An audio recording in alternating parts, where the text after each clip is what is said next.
You're now tuned into STWF TV, the Parlay Perspective. The Parlay Perspective.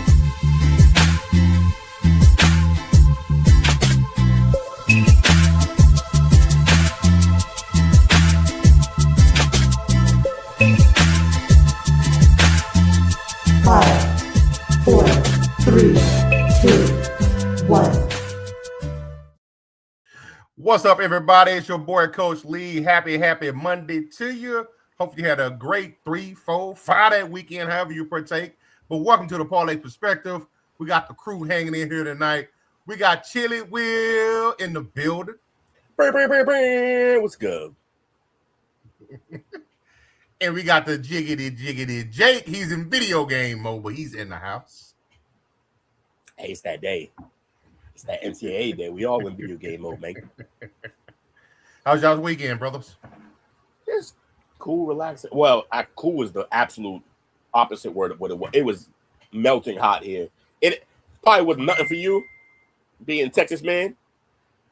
Let's go! Sorry, USA just scored. Let's fucking go. Tillman's a beast. I told you, bro. 1-1. I told you. It's 21. Damn, 21. Let's go, Tillman. All right, back to the show. It was so hot. Heavy faith. It was so. The funny thing is, you want to know what's funny? What I was talking about wasn't sports related. What I interrupted with was sports related. It's the whole thing. But yeah, man, it was hot up here. It's cooler now though. We're chilling, and we're ready to get this show on the way. Absolutely. Jiggity Jake was on the pit on the 1s and 2s this weekend. Say what? This guy. He barbecued this weekend for those. Oh yeah, those from the suburbs. Yeah, I was throwing it down. I went on ahead, seasoned them up the right way, just like my friends on the pod have taught me how to do it the right way. I'm back after a 2-week hiatus.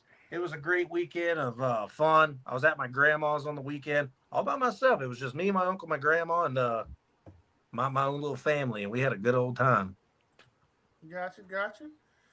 And let's not forget the last, but not least, Meadow Watch. What's going on? Just trying to get my headphones to crack, so I'll be on video in a second. Already, brother. Take your time.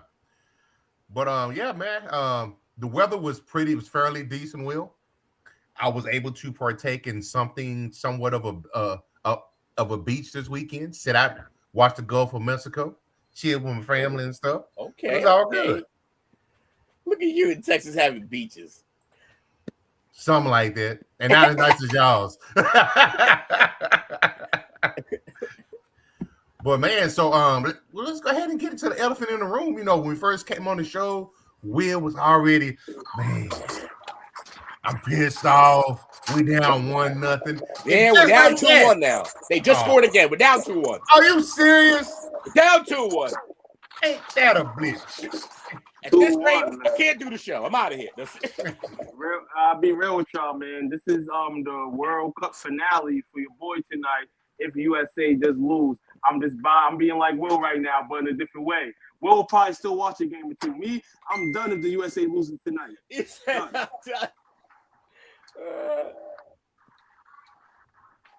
So, what do y'all think about?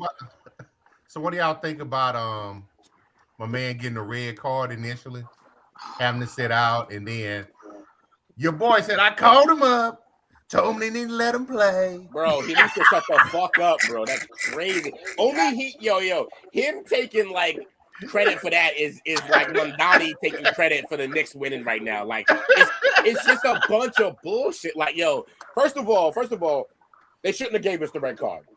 It was a bad call. And not just a bad call, it was uncharacteristic for this tournament. Look, I'm down with if you have bad calls, have them across the board, like whatever, you just making bad calls all the time. But up until that point, the only time that the VAR system had actually changed the call was like one other time. And it wasn't for a red card. They literally, the VAR got it wrong because they got to see it again and they got it wrong. And they changed the call on the field when the whole tournament, all they've been doing is upholding the call on the field. And on the field, it wasn't called a red card. So all VAR has been doing is upholding. And then this one, they actually get proactive and give us a red card, which means he misses the next game, our best goal scorer. So that was one set of bullshit. The other part of bullshit was, I'm not gonna lie, and this is a counterintuitive to my team. They shouldn't have reversed it because it looks corrupt. What are you doing? Why would you reverse? The way shit goes is once it's called by VAR, like in the rule book, it says there's no appeal process because the VAR is considered your appeal. That's the wild part of all of it. The VAR is like on the red card, and that was kind of what I was like mad at. I was mad at the fact that, and now you made me understand that the VAR is basically like the appeal on Monday, Tuesday, Wednesday, but instead you don't get that in game right there, instant. Yep. Yeah, you don't get that. In terms of the Prez, doing his thing on it, I mean, whatever. But I kind of felt like even if he didn't make that call at some point, it was gonna be reversed. And like Will said, like all time you haven't called one. You called one there to, I guess, I don't know. Maybe he was trying to make the game less competitive. Maybe he was trying to give Belgium the win. Belgium felt a different way. Maybe they thought they was gonna give USA the win. Because you heard the Belgium coach kind of going wild about it, in the Belgium team, like, he should not be playing. But no, I'm happy that he's playing. I'm happy that for how the World Cup's been, we don't want to hear that, oh, the USA's missing this guy. This is why they lost. We don't want to hear that. So President T had a little bit to do with it and little thought. Shout out to him, but we know people are going to hate him, whatever he does anyway. He can come jump in a fight, and they're going to hate him. So he got to stop taking credit for shit he got nothing to do with. That's like his go-to move, bro. Like, you ain't say shit. Ain't nothing you said had anything to do with anything. And if you did, shut your dumb ass up. Other than that, World Cup been busting. World Cup's been fire. We got some great round of 16 games going on. One particularly right now, U.S.-Belgium. Thoughts on any other games from the World Cup that you fellas seen? I'll go with it. Cape Verde, man, of course, was the top notch of the weekend, though they was in defeat. Great game against Argentina. Took the champs down about a couple minutes left in the extra time before penalty shots and couldn't make it there. Shout out to Argentina, the defending champs, for playing hard. Shout out to Cape Verde all the way for just being competitive in all the games that they played. Cities the size of Rhode Island. If anybody knows Rhode Island and the numbers there, that's pretty much Cape Verde. You know what I'm saying? So it's not that big of a place, and they definitely came out, shouted out, saluted, and came the ball out. Yesterday's game kind of crazy too.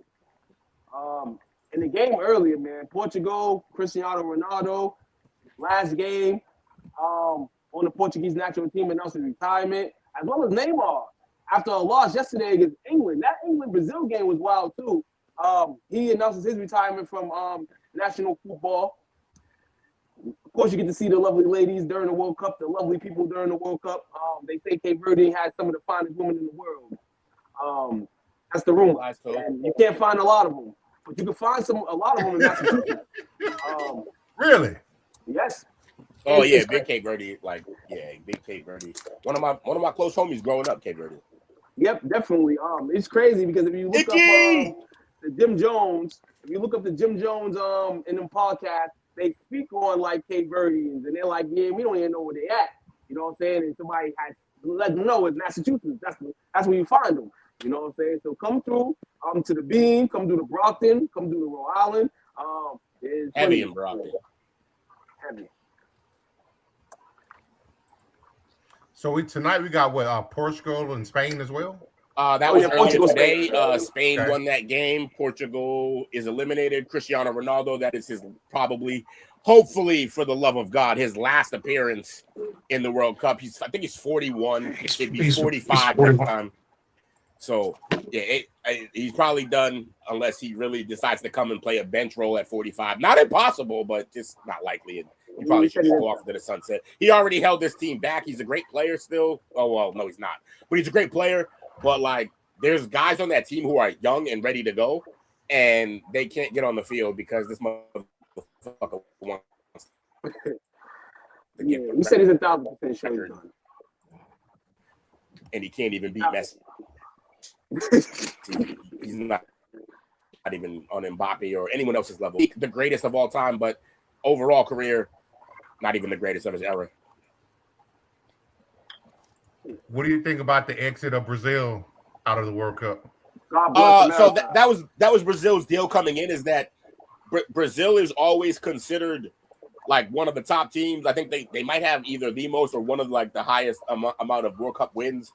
Brazil is historically great, and they just haven't been lately. Some of their key guys, one of their best guys, Neymar just hasn't been quite himself. He's also been hurt. He hasn't really actually played for them since 2023. He scored in the last game, but on a penalty kick. Yeah, they just didn't have it. Like they have talent, but I don't know what's going on with that team. They're just not themselves, and I think they lost to a better team. Not talent-wise, but they lost to a better team, man. The only one on Brazil that I really felt like showed up was Vinny.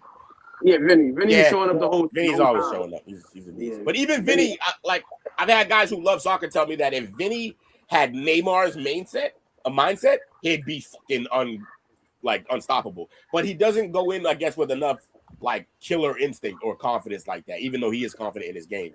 But yeah, Vinny's nasty though. But this dude right here, Haaland, is unbelievable. Oh yeah, this man, I told people coming into this, watch out. This dude's a monster right here. The way he dominated the game was crazy. Go, Jake. Sorry. Yeah, no, the game was close. I went and saw a movie. I went to a pizza place afterwards. Right as soon as this game started, watched the first 50 minutes, went home, and they still hadn't scored or done nothing. And then right when you think, dang, dude, just everything's worn out. These guys have all put it out there by now. We're probably going to see something in extra time. This guy scores off a header. It was unbelievable. And then a couple minutes go by, and he gets another goal. I'm like, he's got 7 goals. He's going for the golden boot. I was talking to Will about it. He was like, and he missed the game? He could be in the lead right now. He could be in the lead right now for goals scored. He's unbelievable, man. This is so for the first time ever, there's 3 guys in the World Cup with 7 goals. Okay, it's unprecedented. That's a lot of goal scoring from 3 people. He's one of them, and Mbappe is the leader in the Golden Boot competition because he also has 2 assists. And then Messi, for some reason, has 7 goals at the age of 38. Unbelievable. But yeah, man, Haaland, bro, the guy you had up there before, that's the one I was telling you, Coach. That is Viking Megatron right there. That like he is 6'5". And a huge dude. I saw him. Yo, he's 6'5". He only weighs 207 because he only has to weigh 207 for this sport. It's better to be lean. But he's 6'5", 207, fast as hell, talented as hell. Had he been playing football since he was young, we'd be talking about the great white hype at receiver. This guy, he's a Viking. He's scared of him. Yeah, they roll the boats before they get in there, and it's just so that he can get there. He's, you know what I mean? But yeah, Mbappe is the man. Shout out to Mbappe too. As teams still in it, Argentina was the number 1 ranked team. Spain still in it, the number 2 team. France still in it, number 3. England at number 4. Portugal and Brazil is out. Morocco is still alive. I believe they played France. So they are at 7. Netherlands, Belgium is number 9. Germany, who's been eliminated, is number 10, and that's kind of how it is. The United States, before the tournament, sat at number 17. It's good that they're in this spot tonight. 16, they just made the cut. If you say the best 16 teams are in this round, they were one of the best 16 coming into the tournament. So this has been a hell of a tournament, man. And like I said, it'd be done after the USA game if they lose, but that doesn't count for what it's been. And it's still some games to go. And you got, like Will saying, you got kind of your best athletes in this situation. And that's kind of what you want in all sports. You want your best guys to be in a situation. You don't want a Indiana OKC series that turns into superstars. You want those superstars already there. You know what I'm saying? So it's dope for the sport. It's dope for America to finally get their eyes on something and continue to just be on the soccer wave. Just don't make it every sport. Yeah. We about to say, Will? I forget, but it's just been a fun tournament to watch. Like Mike says, probably the best tournament in sports. Yeah, it's been real fun, man. Okay. Oh, that's what I'm gonna say. not Jake thinking the Netherlands can go all the way and they get packed up first elimination game. Oh no. I'll tell you what I bet it. I'll tell you when I bet with the first half's over. Dale said I made a bet, but yeah, I did, Dale. But I'll tell you what bet I made at halftime. So I'll find out when it's halftime and I'll let y'all know. All right, fellas, a little basketball time. All-star selections, playoff projections coming up.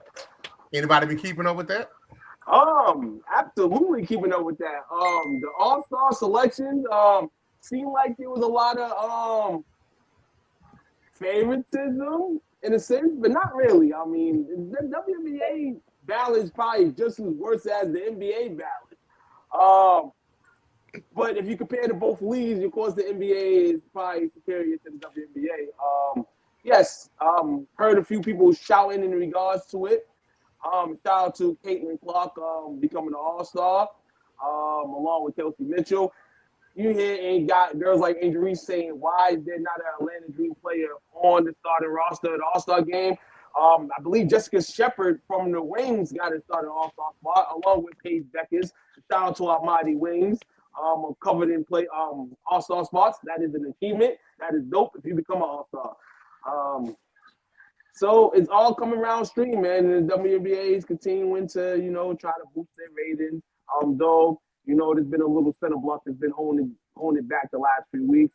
In particular, the Caitlin Clark incident with Alicia Thomas, where basically she just tried to choke her out, which I don't call for that type of behavior in any league. And not only Caitlin, but all stars definitely should be protected. And people say, oh, well, this happened last year and all that. People got to realize this league is building up. Some of this stuff's going to stop being called and all that, and people can't get mad at it because as the game evolves, different stuff's going to happen. And one thing that truly can't happen is a player on the court, being, I don't even know what it was, man. It wasn't a basketball play. But you got your Lynx still the top team in the WNBA. Great thing. Collier still hasn't played yet. You got these Wings right here. They are in the fourth spot or fifth spot, I believe, in the WNBA. Good couple games for them. Paige got to go back and visit along with Ozzy Flood, Connecticut. Probably the last time they'll play there because the Connecticut Sun's moving to Houston next year. Great win the other day, and also a great win yesterday. A great ass whooping, giving it to the Temple yesterday. So Dallas is maintaining their stance, maintaining the floor. They're in the middle of the pack. In terms of the standing top teams in the league, and let's continue to see the growth of the team. And the trade deadline's coming up. So hopefully none of these names get traded. One particular, Enrique, she's suggested probably on the trading block, supposedly rumors and all that. So a move looks good. Maybe she's on the run, but I didn't hear about any other wings that could be traded. Shout out to this lady right here, Audra. I believe she's been out with some injuries. Got a new sneaker coming out. It looks fire as hell. Blowing all the ladies out in the sneaker game for sure. Brianna, hell of a game in the Commissioner's Cup. The Commissioner's Cup was all right, but they came out with the concept, the same concept as they came out with the concept first before the NBA started doing it, and it's every year it's kind of been the Aces and Liberty. I guess those are the best two teams, and it's good marketing. But I didn't enjoy this battle between two teams. I mean, obviously, a bunch of aces were hurt. The Liberty took advantage. Liberty looks heading all over the Eastern Conference. The record man not sure right now, but this team at some point is gonna roll, and it's not gonna be a good fight. Sabrina Donsu got to come up. She's been struggling a little bit, but they got pieces to back up. Caitlin, of course. Injuries. Derailing, but still picking up numbers.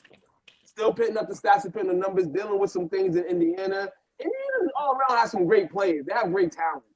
And maybe a lot of people thought that Caitlin was walking in. Obviously, he has probably the new face, but probably the most talent on that team. They have hella talent on that team. And it's good that Caitlin added to that. They got to get it together.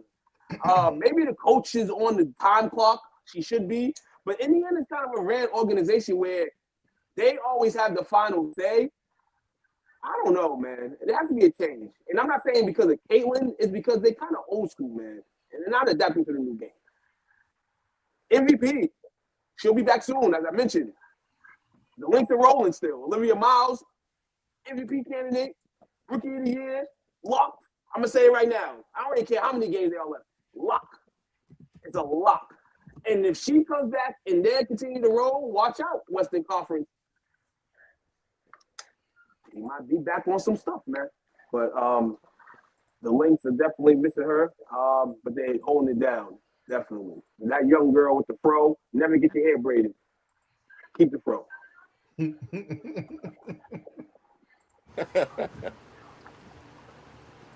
Two straight off the dome. Appreciate you, brother, on the WNBA insight. Yes, All right, sir. let's get Will up in here now. Got a little NBA basketball to talk, and particularly Jake's Phoenix Suns. Say again? I've been 2 feet out for WNBA lately. What are these bums in the news for? Well, just look for an update on them. You know, some teams are making moves out there, Jake. Yeah. All I know is Devin Booker changed his number. That's all I got. What did he give it to? Number 15. What a weirdo. Ain't got to never bought a Devin Booker jersey. Not yet. Go get you one, Jake. No, I don't get jerseys for this reason. That's why I go to the sites to get my jerseys. Nah, they know all these jersey sales. Like I said this a long time ago, man. Some guys, some teams need a jersey change of their star player. I guess if Booker ain't gonna leave Phoenix, change his number because that can kind of lead to some more sales of your jersey with your name on the back. I mean, I can change his number to a 15 in memory. His father's still alive, but in memory of his father's career, his father wore number 15. That's cool. Hey, his look, father had a big old thing about had a big old commercial or like a big old social media Instagram post where he was basically changing his number. Man, I'm glad you said something like that too, because I'm glad Devin Booker wants to be a Phoenix Sun for life. Because if he left, we'd be like a 16-win team. He might be a 16 team. I'm gonna be real with you. And shout out to Devin Booker for being a lifer. But I feel like he'll make Houston a lot better. I feel like, when you're hanging around with one guy for so long, you're just stuck there. And like I said, Devin Booker's not a bad basketball player. He's not. He's great. He's really good. Bucket. But Walking bucket. I mean, sometimes you might need a change. But he's committed to Phoenix. And that's dope. Regardless if they win, lose some seasons, or whatever, he's committed to this team. He doesn't cut no shorts for this basketball team, and that's the type of player I like. That's how he should have changed his jersey, like his number, by changing teams. He should have left. I mean, eventually, Phoenix will probably say, "Hey, we're going to send you somewhere. We're not going to send you to the dirt, but we'll try to send you to a contender, son." But Devin kind of has to ride off on that in a sense. Hey, we need a shooting guard. For real. Could you imagine if we traded for Booker after getting rid? The fucking world would collapse. The sports world would lose their mind. We riot.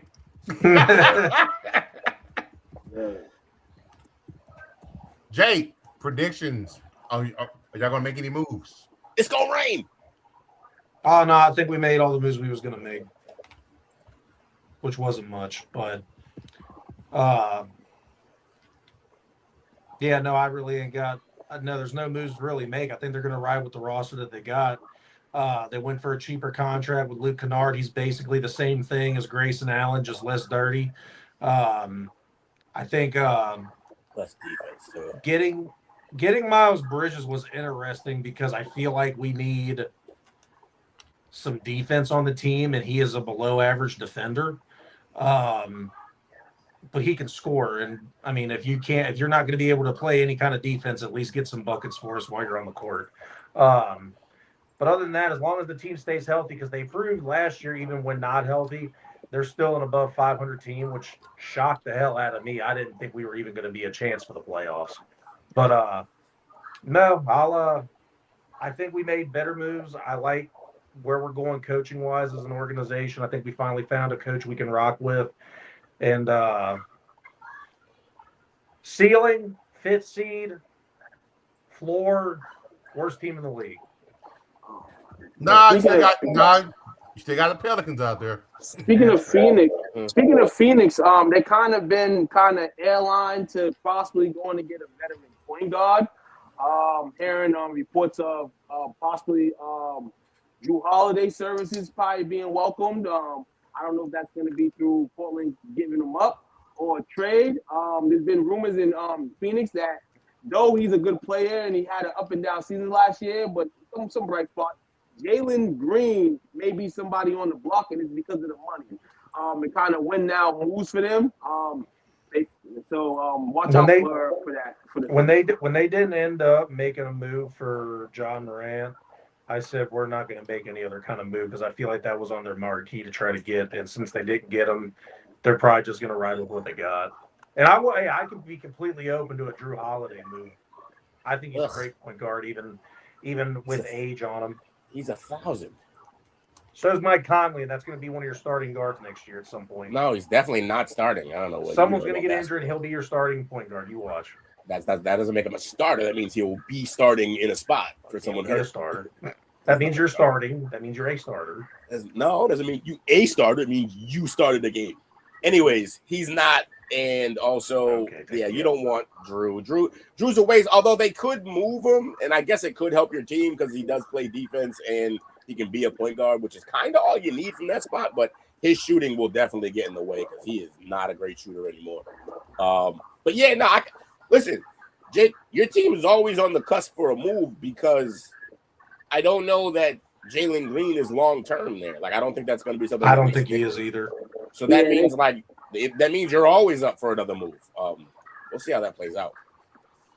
So, Toaster, they're gonna end up letting Booker play point most of the time, though. Anyway, so I'm not really. He's been doing that for a little bit. Yeah, he's a lifer now. Also, didn't y'all re-sign Gillespie though? We did. That is your point guard. The kid's nasty. He is great. I became a believer last year. I'm like, why is this kid getting so much playing time? Then I start watching his stats. I'm like, okay, now I see why he's here. Tookster. LeBron James is gone. Hachimura is gone to the Clippers. Y'all talking about bringing in Kuminga. You traded Aiden for Hardy. And you got Kessler and the Blockbuster. And you got Quentin Grimes, Colin Sexton. And you signed Reeves to a large extension.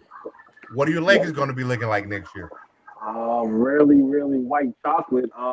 Besides all that, I'm a Lakers fan, and I can't wait to see this team only because of the guy that departed, and that's LeBron. A couple negatives and positives going in. Negatives is that maybe we're not as good as we was last year. And that's a real negative I've been having the last few days just because of where we're at. But the construction is soon over, basically. I said we've been under construction. Now the construction is finally right, and now it's Luka Land. Luka Land has finally been built on as of like July 1st. So I like that. That's the positive here. The positive is here. We're going to see a team that's rounded around Luka and kind of moves that kind of they probably talked to Luka about, and he kind of okayed them. I'm anxious to see what they look like, man. But at the end of the day, I'm a Lakers fan, man. I think we're going to compete. It all depends on how the $130 million man performs. And that's Kessler. He's a guy that's been on the Lakers radar for about a year now, trying to find to get him. And the only way they could get him, because Utah didn't want to give him up for nothing, was let him walk and let somebody else sign him for all that money. So the money scares me. But if he's the defensive guy he is and can do some things, then that's the overturn for the team there. I feel better. But it all, I feel like, depends on him. Luka's going to slow the game down a lot, so I'm not worried about him. But going down, you got some counter pieces, and you have to hoop. The Western Conference is hard as hell already, man. And one thing I know we are going to do is give up 100 points every game, because our defense is good. But we got some guys on the perimeter, off the bench, that can spark that and provide some good defense. We got Colin Sexton, Quentin Grimes. Those guys be up. So You got some defensive guys, but overall the team, Rui gone. Shout out to Ian, gone. Braun gone, and I wish the best for him. And it's the new regime. Construction is now closed. I can take off my hard hat. Let's get ready to play some Lakers basketball. Okay. Celtic Bravo. Got anything to chime in on that? In terms of the Lakers, look, they're in transition. They're at the beginning. Well, they've been trying to. He has Austin Reeves. When Austin Reeves is hot, he's a walking bucket, and that's a perfect fit next to Luka. Not a lot of defense between the two of them, so they're gonna have to figure that out on the back end. They got Sexton off the bench, so whenever one of them goes off the bench, they have another scorer coming in. So they'll be in a lot of games. Luka's going to keep you in a lot of games, especially if you give him other scorers who can actually and shooters and stuff like that. So I don't hate what they're doing. There's not going to be – they're not on a championship run this year, though. Neither are my Celtics. So it's going to be a fascinating year for both of our franchises. And speaking of the Celtics, brother. Yeah. How you feeling about look, we got hosed on a trade. That's our fault. But at the same time, the plan really was, I think it was a combination of like the office kind of started to sour. Definitely the ownership, but maybe even the office kind of soured on Brown for whatever reasons. We can get into that some other time. We actually talked about it on the Rival Show, I believe. But that being said, it became a contract move. Paul George won't be here very long, probably one season. He'll probably take the option, and then we'll try to trade him after that, which will be a $50 million expiring contract. So anybody who wants to get out from under other contracts will trade for that contract because it's a big contract and it will be expiring. But that'll be not next year, that'll be the year after. So we're going to have him for a year. Look, when Paul George is good, he's good, but he's hurt a lot and maybe running out of gas, especially in the playoffs. So we're not looking at a team right now that's looking to go compete for a championship next year. Got some first round. But I also don't think we're done. We keep seeing ideas floating about Murphy from the Pelicans or just picking off whatever good players they may have left dying on that terrible franchise. We'll see how that plays out. But I don't think our moves are done. But Brad, I don't know, man. Like, people love Brad. I love Brad, but I don't think this move was on him. I think this was an ownership move. Very similar to Luka. Not as crazy as Luka's, but close. Not far off. Because you can make a case we actually have. You can with Luka, you can be like, well, we didn't see a championship. We have one with Brown, so it is a Finals MVP. So it's close, man. But Celtics, I don't think we're done. And if we are, well, next season is going to be 6 seed, first round exit. Okay. Maybe second round. But look for Tatum if he stays healthy. Look for Tatum to be in the MVP conversation by himself now, and he's mad. Yo, y'all hear me? Yes, sir. Yes, sir. Will, did you watch that interview? Did you watch the press conference today? I did not catch the press conference today. I can't hear. Hold on, let me log back in. I can't hear.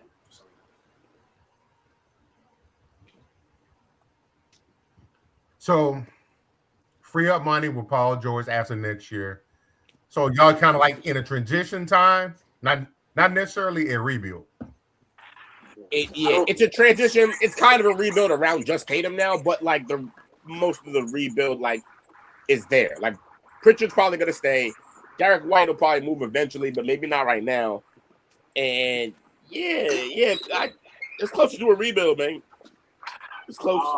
I think, honestly, be real with you, I don't think it's a rebuild move. I mean, Paul George is Paul George. He's 30-something years old, but I still not saying he can provide what Jalen provides, but he can give you a good bootleg. You're not asking him to go out there and score 25. I think the Celtics, what they did this year, obviously they want to try to grow a new set of legs. The press conference today, Brad Stevens said this was a money move, which we all assumed that. The GM of the team immediately said this was a basketball move because at the end of the day, the Celtics are going to be stuck with that cash money. And I say this, any owner that's trying to go to a new team, especially all these guys that can't or don't know basketball, they're trying to kind of salvage salary, trying to get boosted back so they can do some things, you know what I'm saying, to better the team. I don't think that was good for the team, but long term, maybe it will. But, I mean, a little short-term. A little constructive, but... What Celtics ownership was looking at, picking up a new team, is you're over the first and second tax apron. So you're already paying extra taxes for this team. And now I think they looked at it as Brown is making $50+ million a year. We're even with the 28 points per game last year, carrying the team while Tatum was out. Even with that, if you look at the advanced analytics, we are not a plus team when he's on the court. In fact, when it's just him on the court, we're in the minus. When they're both on the court, we're in the plus. When it's just Tatum, we're even higher than we are with just Brown. Way higher than we are with just Brown. Then also, if you look at his usage rate and all that stuff, I know it's a lot of advanced numbers. You see all the equations over my head and whatever. But, the truth is, it's he's not as plus a player as people think he is. And I think the trade market kind of drying up for him or not getting what we wanted proves that. Because there's no reason if he is the finals MVP like he is, and he is a champion and everyone views him this way, why wasn't he traded for 3 or 4 first rounders? It's because the league doesn't view him that way. So it was too much money to be paying a guy. You're basically paying him like he's a number one, and he's not. He's a number 2, and you got to move on. So it's a money move, like I said. And I know people saying it's a basketball move. Yeah, maybe a little bit. Also, I'd like to point out this year we're going to be really watching the young guys that we've been drafting. Hugo is going to have himself a year. I can't wait to see what Hugo does. And my guy. Hugo. No, Shireman. Oh, yeah, Shireman too. But Shireman, the reason why I didn't say that, because Shireman's already been stepping up. He's already been playing well. So I expect the same from Shireman. Hugo been balling in the preliminaries and qualifiers. Yes, he has. I can't wait. I've already seen everywhere projected starting lineup for the Celtics: shooting guard Baylor Shireman. Man, I hope he falls. Yeah. No. So I think people think does that mean he's a top 5 player on the team? No. The point is that he's a shooter, and we need the shooting for the to spread the court. And so, yeah, he's gonna be out there. He was out there a lot last year, and we loved every minute that he was out there. And since coming into the league, he's progressively gotten better, not leaps and bounds, but better on the defensive side of the ball. Look, when you're a white guy who can shoot, all we ask is effort on the wing. Just try. That's it. Just try. Because we didn't have the Kyle Korvers of the world who were traffic cones. Just try. That's all you got to do out there. That was funny.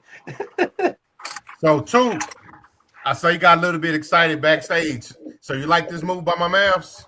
Listen here, I like this move. This is a sleeper move.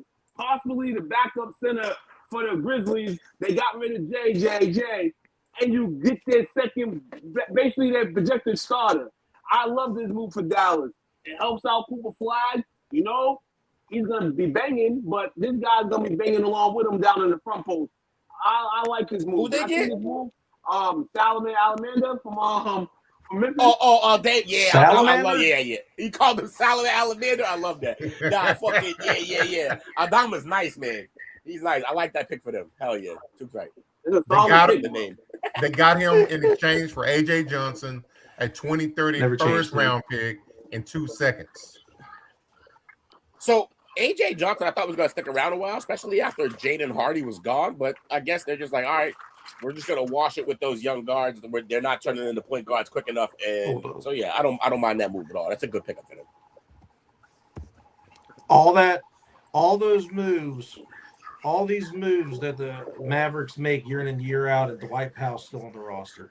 No, he is not. No, he's not. I just checked ESPN. It said he was still there. He is not coming back. That's the rumor around here. He would not be back. Whoa. That's just a rumor. He's still there right now, man. I mean, you got his Haslam, dog.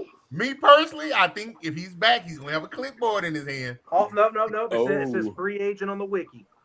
No, bring him back. With The an ageless all-class wonder. system. So this guy right here, Tarek Baberovic, Is he shooting a Mavericks- basketball or shooting an arrow? What you call me? both. He's a sharpshooter.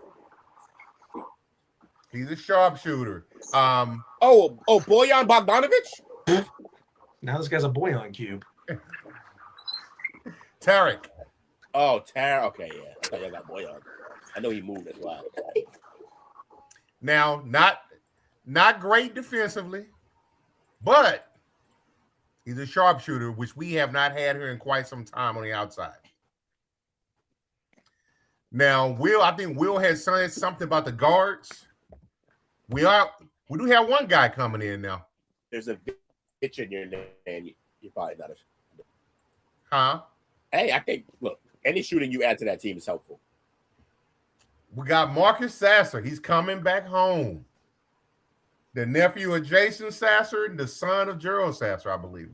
Do you realize what you got, though? I know he's a bench. He's a role player. No. He's only that because of where he was. I think, in my opinion, he had skill coming out of college to be a starting point guard. The problem is he's more of a bucket. You know who he reminds me of? He's very much Terry Rozier. Really? Yeah. The kid, you're going to enjoy having him on your team because he got some flash to his game, too. Now, he's not going to be starting because that's going to be Kyrie Irving.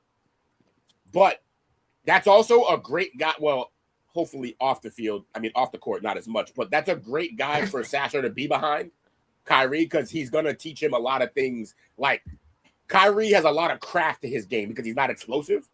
Mm-hmm. And because of that, he's going to teach a lot of that to Sasser. And that's kind of Sasser is already, he's got the ball on a string. He can really dribble. He can create. He's going to learn some things from Kyrie Irving. I like that as a backup point guard. When Kyrie Irving comes off, you coming on with a guy who can still score. Go get a guy like Jaden Ivory. Time. Go get Jaden Ivory, dog. Dallas, dog. Oh, Ivy, Go yeah. get him. But listen. I agree with you, Took, but I would have did that before the Sasser move. Yeah, definitely. Sasser's a good talent. Yeah, Okay. I agree. Don't know what to expect. I'm going into it. Just, it's Opti- changed. Go I'm in with optimistic. optimism. I like Sasser. Okay. All right. That is our NBA talk. Specifically, shout out to our guy, Dale, hanging out at debauchery environment right now, getting his World Cup on. He's killing that Hooters. He's at Hooters right now. That's what he told us. Yeah. Oh. He's just mad he's still shooting on an 8-foot rim. Oh, and one last bit. I've heard that we were getting former New Orleans Pelicans head coach Willie Green as an assistant. That's good to the staff. That's good. He's really good, man. I mean, obviously probably not a head coach type. That man but Willie. The assistant job, if you do well, can always get you another job in the NBA. That's true. Shout Jiggy to Jake, are you ready? Hell yeah. Tune in. Boogity, boogity, boogity. Let's make left turns. Let's get ready for James NASCAR. Yeah. Oh, man, the NASCAR topic's been dry the last 2 weeks. Coach, I'm impressed with how you were able to carry it to get a great segment last week. Hey, So you let's got get you back brought to with Took, man. That's what I Took said. I was like, had his own. Took carried it well last week. I loved it. Got And hey, I heard he's like, Jake, I hope I did you proud. Took, you did more than enough. You were great. You get I'm an the A++. man. I am the man. This weekend, we returned to Chicago, but not for that stupid street course. We were back at Chicagoland for the first time since 2019. Last driver to win at Chicagoland was one Alex Bowman, who had himself a decent race. I think he finished 8th place this weekend. Good for him. Chase Briscoe gets his first win of the year. Good for him. He's been trying real hard. A couple of second-place finishes. Joe Gibbs Racing has officially had 3 of their 4 drivers win a race this year. Good job on that. Took, I don't even know if I told you about this, so my bad on the bad topic giving. NASCAR has an in-season challenge, if you guys didn't know. An in-season challenge basically gives the top 32 drivers a chance to race for $1 million that ends A at season Indianapolis. challenge. Yeah. So this week we had the Sweet 16, and the guys that have moved on in order for the matchups next week in Atlanta are Alex Bowman versus Todd Gilliland, Chase Briscoe versus Chase Elliott, Battle of the Chases. Denny Hamlin versus Christopher Bell, JGR going against each other here. And then William Byron versus Ryan Blaney. These are all fantastic matchups. The weakest of the link, obviously, is Bowman and Gilliland, who are both seated in the 20s. But, I mean, it's where you race where you go. And if I had to go ahead and make guesses on who's going to win these matchups, I think Bowman's going to beat out Gilliland. I think Briscoe beats out Elliott. I think Hamlin beats out Bell. Actually, I take that back. I think Bell beats out Hamlin because Denny's good at super speedways, but I think Bell's a little bit better, but he did break his wrist, and he's still healing from that. And I think Ryan Blaney beats Byron because Fords they excel on super speedways. But that's next week's race at Echo Park in Atlanta. That'd be great. Standings now for this after this weekend at Chicagoland. Denny Hamlin has a even bigger point differential from Tyler Reddick. Tyler Reddick had something go through the radiator at Chicagoland, and he finished in last place. So that doesn't help him. Or second to last place, he was able to get back out there after changing the radiator. Denny Hamlin now holds a 44-point margin over him. Big movers this week. Let's see. Chris Buescher moves down 2 spots. So does Christopher Bell. Chase Briscoe with the win moves up three spots, and it looks like Chase Elliott and Kyle Larson, or Chase Elliott moved up 1 and Kyle Larson moved down. In the second stage, I believe it was, Kyle Larson hit a bad part of the track and got spun. Single spin. He didn't get tapped by nobody. He strictly just lost control of the wheel, and that sent him to the back, and he was never able to recover it. He was 2 spots out. He got stuck in the grass. I wish I would have got a picture of it. There was one more picture I wanted to show.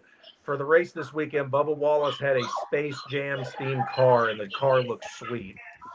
He had a Space Jam themed car? Yeah. Okay. It looked great this weekend. It was, it had the space theme to it. It had stars on it. It was cool. And Bubba Wallace ran good all weekend too. Can we turn that down a little bit? Other than that, the drivers on the outside, as it still holds, Ryan Priest got moved down there. He moved down 2 spots and is now below the cut line. Joey Logano and AJ Allmendinger, and I believe the last one's Brad Keselowski, are all outside the bubble with only 7 races left in the season. So if they want to make the playoffs, they better get in gear. Other than that, Took, what you got for me from this weekend? Oh man, they pretty much did everything. But the tournament though, because I was looking at that. I don't even know why I was looking at NASCAR, but I guess we talk about NASCAR so much, so I look at it from time to time. That challenge, you kind of just explained it a little bit to me. And I was kind of weird by it. I'm like, what? A tournament? Like, I never even knew about this, but is this something new? Something that just developed this year, son? So, last year, they made it an official NASCAR sponsored thing, which is why they get $1 million at the Indy race. 2 years ago, and I think it was like 3 years, Denny Hamlin ran an in-season challenge, and whoever won got a shoe out of his private collection, and I think he gave him $1,000. NASCAR liked the idea so much, and it was getting so much traction that NASCAR took it up and made it for the drivers. So now NASCAR, because the All-Star race just isn't somewhat good enough for the fans to get into, because it's just another race, and then the pit crew gets a little bit better because there's a challenge to see who has the best pit crew by how fast they go. They said we need something that brings the fans in.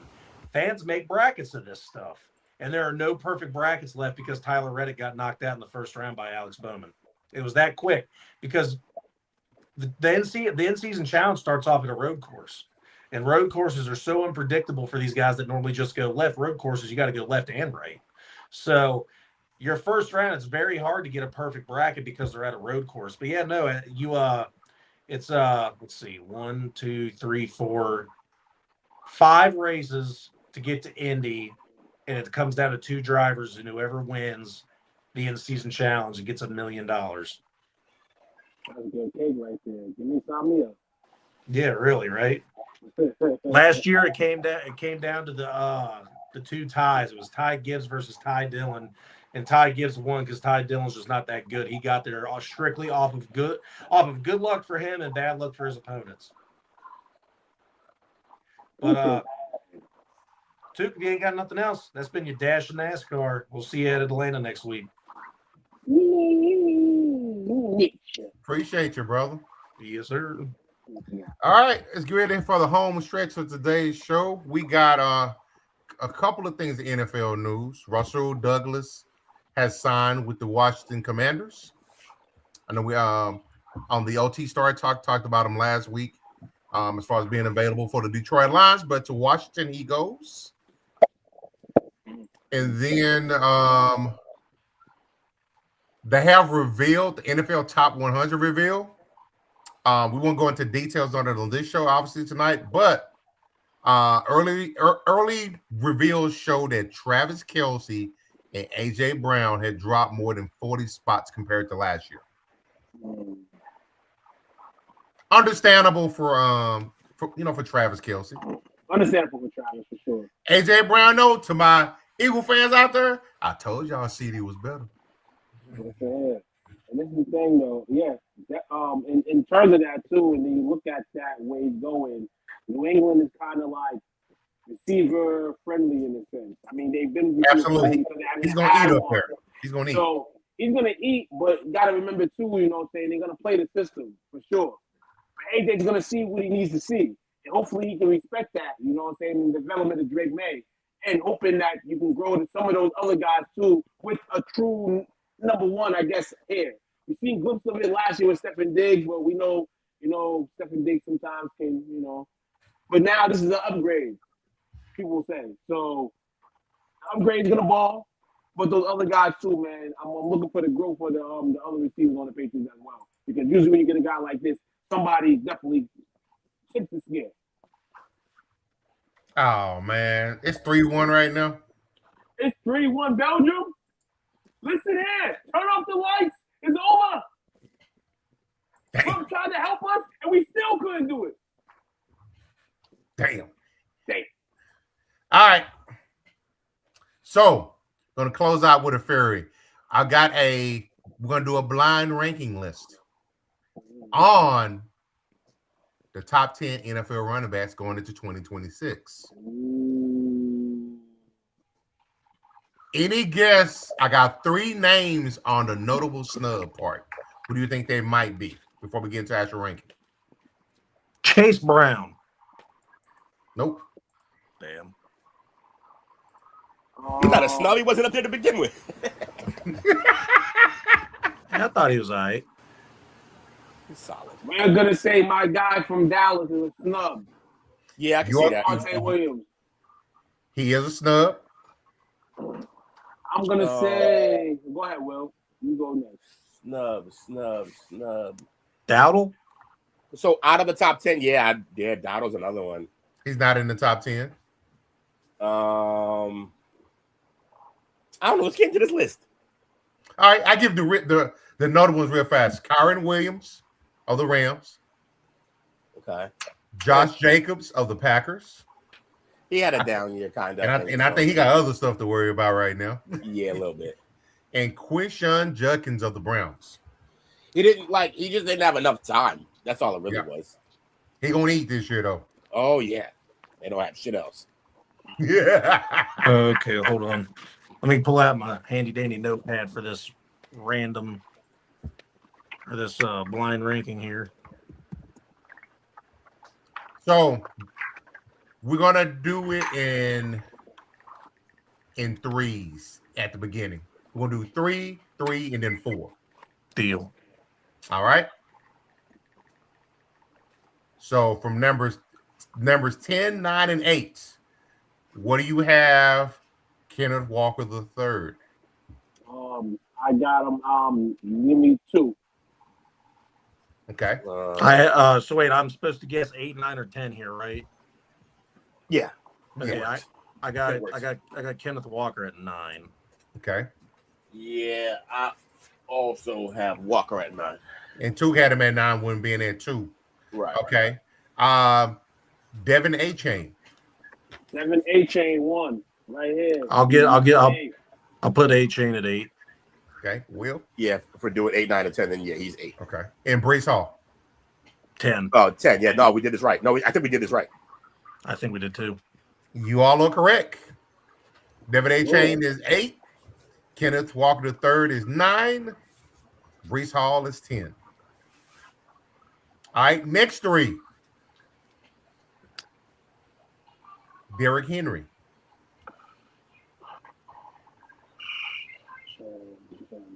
Still productive. I'll give him 5. I'll give him 6. Is this based on what they did last year or what they're gonna do this year? Both. That didn't make it any easier. No, it did, because if you're including what's coming, he's gonna be the last on this list in my opinion. Okay. So Will's got him at 7. Jake, you got him at 5. 6? 5. I got him at 6. Okay. James Cook III. Oh shit. 5. 6. 6. Jonathan Taylor. Damn it. Ooh. Oh yeah, I fucked that up. Jonathan 5. Taylor. Yeah, we definitely going. He's probably 6, but I got to put him here at number 7. And I'm sorry for that. So, according to this list, James Cook III is number 7. Okay. Derrick Henry is number 6. That was almost right. Jonathan Taylor is number 5. So we just flipped around basically. Okay. Now we got the top 4. Y'all ready? Yep. Christian McCaffrey. 2. 4. Jake. I'll go 3. Okay. Jahmyr Gibbs. 1. 4. 2. Saquon Barkley. 3. 2. 4. Bijan Robinson. Number 1. 3. The way they have it, Christian McCaffrey's number 4. Ooh. Yep. Nailed it. Aging but remains one of the league's most versatile offensive weapons. Got surpassed 2,000 yards last year again. Saquon Barkley's number 3. Ooh, got that Rushing one wrong. star, still considered a 3-down weapon. Despite a small dip in production last year. And they expect now that AJ is gone and they can spread the ball out for the lanes to be open for him, have a bigger season. Jahmyr Gibbs is number 2. What? Bijan's number 1 easily. Bijan's number 1. He led the NFL with Definitely not 24, easily. 2,498 scrimmage yards last year. Dynamic blend of vision, burst, and receiving skills. And for as Gibbs, he nearly matched Robinson in first place votes. Explosive dual threat with 39 rushing touchdowns in 3 seasons. So by definition, not easily. Nah, it's not. It's not easily. For me, it can become a question of Just easy ridiculous. or not easy. Once we see Jahmyr Gibbs with that full time, I mean, though he was splitting snaps, we've seen him a lot, but now he's the guy. Like the picture now, defenses are like, we got to get him, and we don't got to worry about homie that was there with him. I'm just saying, imagine your stats being similar. Oh, so and you weren't the only guy. Yeah, that's the thing, and that's dope. You know what I'm saying? It's gonna tell a lot. But Bijan, he's already been living that life, and that's why Bijan's number 1. That's all. Will we know Gibbs this year is gonna show the world why he should be number 1 and why he got these votes? You know, but Bijan's been doing it. Let's go, Bijan, hook him, baby. He's on a beast. So, shout outs for tonight. Shout out to you fellas. Shout out to Nikolai. Nikolai Jokic, man, not signing that extension to next year. He's gonna see what the hell is up with the NBA. Oh, future Celtic. Let's go. I say Laker. Yuck. I mean, it makes more sense though. I know. It makes more sense just because of like the racial component and like the fact that like he's cool with Luka. But I don't know, bro. On that team, he's not gonna have the ball in his hands all the time. That's true. Hey, if they end up letting go of Murray, I'll take him to pair up with Booker. UK connection there. Yeah, I love Murray. Man, that's aggravating. I was so on the fence about CMC at 3-2. I should have put him at 4. Anyway, shout out to you guys. I'm happy to be back. Took a 2-week hiatus break. Had to take care of some stuff in the forefront here, but I'm back. I'm excited. Thanks for having me. Thank you. Yeah. Yo, USA sucks, dog. I can't believe I believed in them guys. It's terrible. Hey, Will, the longest word in the English language is smile. The first and last letters are mile apart. Very clever, sir. Shout out to Miz. We have one more week of the Parlay Perspective on Mondays. And so we're 2 weeks away from our fall schedule falling into play. If they'll keep keeping basketball shows, we're not gonna switch it. For real. We might just turn it into a basketball podcast. You know what? And I was gonna say too, probably the reason why we're losing 3-1, because somebody went to go watch. He took the time to go watch the game. Bad luck Dale is in the house. Bad juju Dale, as usual. Ain't never watched the World Cup game all year. And all of a sudden, they getting their ass kicked. We love you, Dale. Love you, you my boy, Blue. Never forget, you're a bum, Dale. Why is Arnold? Arnold's a free agent right now, and he's looking at him. Oh, that's crazy. Oh, Mike. We might be related, Mike. We'll talk about it another time. No, yeah, I heard that this weekend. Oh, that's hilarious. Yeah. That is funny. Let me see. We got shout out to Dan Wynn, Bernard, Brandon, Shiesty Dale, Mike, Chuck Harmon, and Old Head One. Appreciate you hanging out with your boys. Oh, Chuck was in here. What up, Chuck? Appreciate you. What up, Chuck? You heard? He said, "I believe this shit." I'm dead serious, bro. What's our sign off tonight? Mizzo doing anything to get the black card. I love it. USA was who we thought they were. He said, and we let them off the hook. They are. Thanks for watching our show. Remember to subscribe for more shows on the network. Smash the like button, share, and comment.